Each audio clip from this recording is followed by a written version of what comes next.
Hi guys, this is Thunder E from Booredatwork and welcome to our full review of the Sony Xperia Z1. First of all, I want to thank Mobi City for providing us this device. You can check them out at mobicity.com. The best place to get your unlocked phones and unlocked devices. So we're going to check out the Xperia Z1, check out its 20.7 megapixel camera, and find out if Sony's new flagship device is really worth the hassle.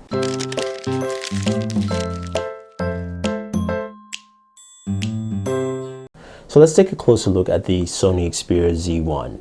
This device sports a 20.7 megapixel camera at the rear with the single LED flash. It's got this plastic with aluminum design, so it's more plastic internally and encased around with aluminum, which is pretty nice, very solid. It's got a very rectangular look to it, so it's kind of similar to the original Z, and it's something that some people might not like, but you know, that's just the design preference. It's got a 5-inch 1080p display. I've got a front-facing camera, and the LED indicator actually pops up here, which is actually pretty nice, right here by the earpiece.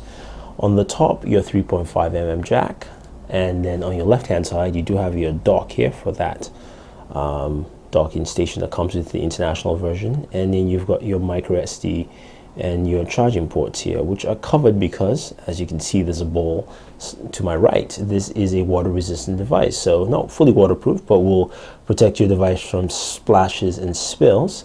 Your micro SIM is on the right hand side, the power button, the volume rocker, and the camera button. So let's jump into the camera first, because you do have the camera button right here. So this is the camera interface that you find with the Z1, and it jumps you straight into Sony's what they call Superior Auto Mode, which should give you the best settings possible. You do have other modes like manual, picture, AR effects, which actually I do like just to goof around with.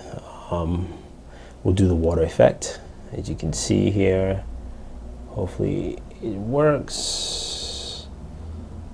There we go. So you have AR water effects, which is nice. I mean, you know, that does well. But the thing to note is that the Superior Auto Mode only captures at 8 megapixel. It doesn't give you the full 20 megapixels. So to actually use that, you do have to go into manual mode here, and you do have to custom set from 20. It jumps down to 8 megapixels, and then you can customize all that other stuff in there. Now, you can also change your white balance, focus, and things like that. And I did find the camera to take some very good pictures in low light, and also just some regular stills in general, as we take a photo there. And you know, you can check out some of the camera samples at the website at Booredatwork.com with the written review of the Z1. And also, you can check out 1080p recording with this review right now. Hi guys, this is Thunder E. I'm recording with the Sony Xperia Z1 here. Just giving you some outdoor recording with this 20.7 megapixel camera. I'm gonna just walk down the steps just to get a little closer there to traffic.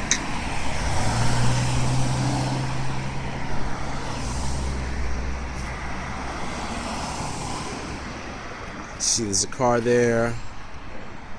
Down the street.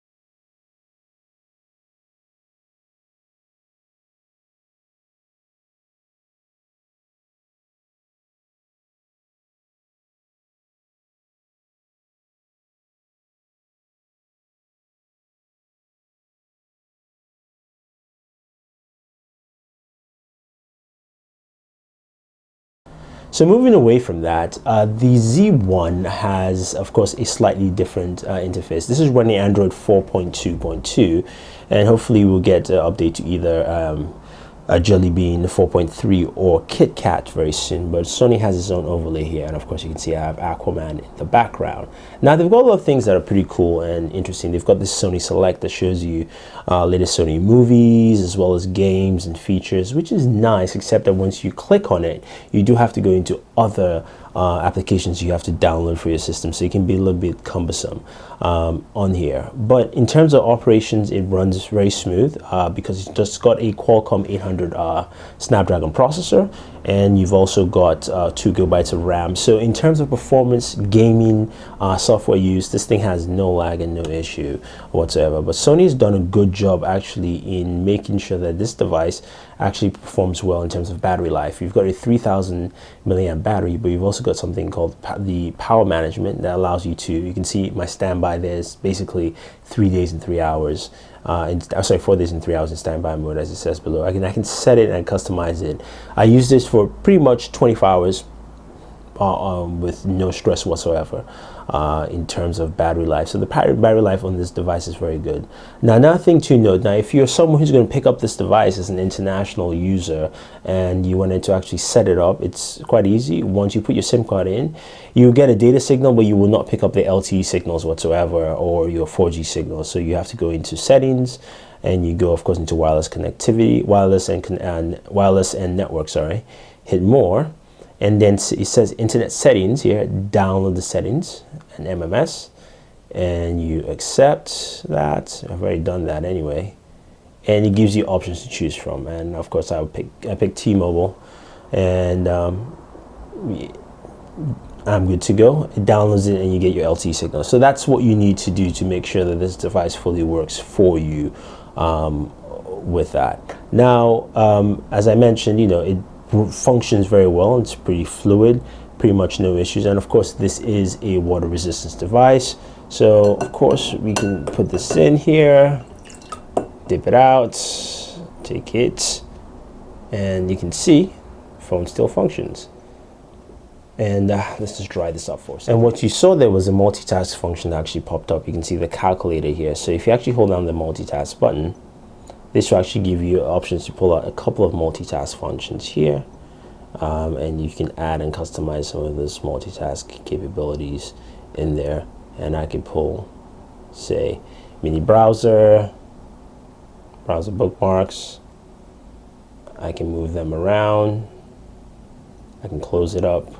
So you get the idea, and it works well, and hopefully there'll be more applications that work with this in total. But overall, I do like what Sony has done with the Xperia Z1. It still feels a little cumbersome, but it's a device that I think a lot of people will like, because of course you do have that very cool capability of being water resistant. You also do have a very good camera. It's got Sony optics in the camera here, so you've got good camera performance. And you do have Sony services, which can be a little bit cumbersome to get into, but you have the access to Sony movies, Sony music, and also games. So that's also nice to see with the Xperia Z1. So that's pretty much it. If you guys have any comments on this device or have any questions, let us know.